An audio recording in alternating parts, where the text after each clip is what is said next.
Am I the a-hole for telling my mom it's not my fault my sister lost custody of her kids? So here's the situation. I don't talk to my sister anymore. We don't see each other, and I don't see her kids either. Things between us are completely broken, and it all comes down to one awful event that I can't get out of my head, no matter how much time passes. Last year, my older daughter needed hip surgery. Naturally, I had to be with her at the hospital, but that left me in a tough spot. I needed someone to watch my youngest daughter, who was just 4 at the time. I asked my sister to babysit, thinking she would be the safest choice. After all, she's family, and I had watched her kids plenty of times in the past without hesitation. To make it fair, I even paid her. I truly believed my daughter would be in good hands. But what I came home to was nothing short of a nightmare. A few hours later, my phone buzzed with a video from someone I didn't even know that well. When I opened it, my blood ran cold.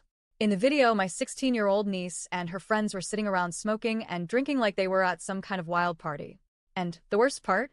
They were involving my 4-year-old baby. They handed her a vape, laughing when she tried to puff on it, and immediately started coughing. They thought it was hilarious, like it was some big joke. You could hear them egging her on, giggling like idiots. Then they actually gave her sips of alcohol. My daughter was sitting there, red-faced, uncomfortable, coughing, and clearly confused while these teenagers treated her like some kind of prop for their entertainment. My whole body went numb. I can't even describe that feeling. It was like watching my child's innocence being ripped away. My stomach was in knots, my chest was tight, and I remember just shaking as I watched. It made me sick to my core that I trusted my sister with my child. And this is what happened. I immediately called my sister, fully expecting her to be horrified and apologetic. But instead, she brushed it off. She defended her daughter. She literally said, "Kids do stupid things sometimes, don't make it bigger than it is." I was floored. That right there told me everything I needed to know.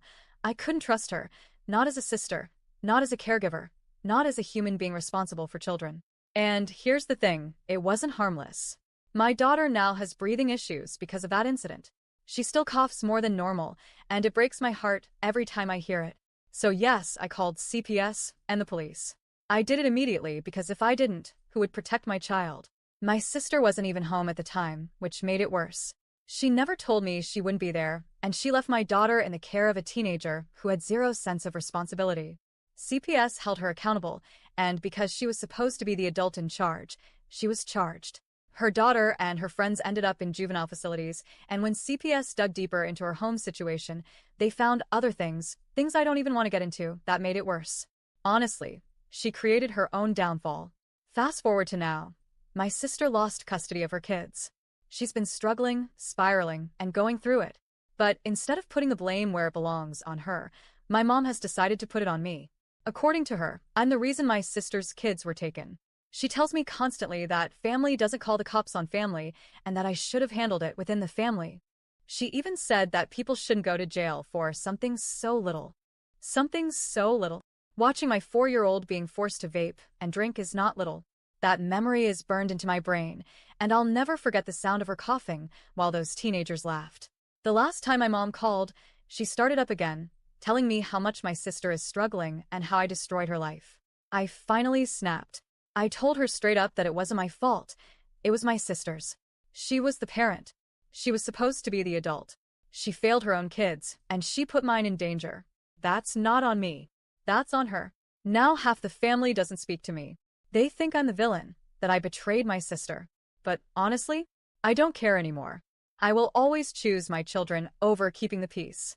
If protecting my daughter means being the bad guy in everyone else's eyes, so be it.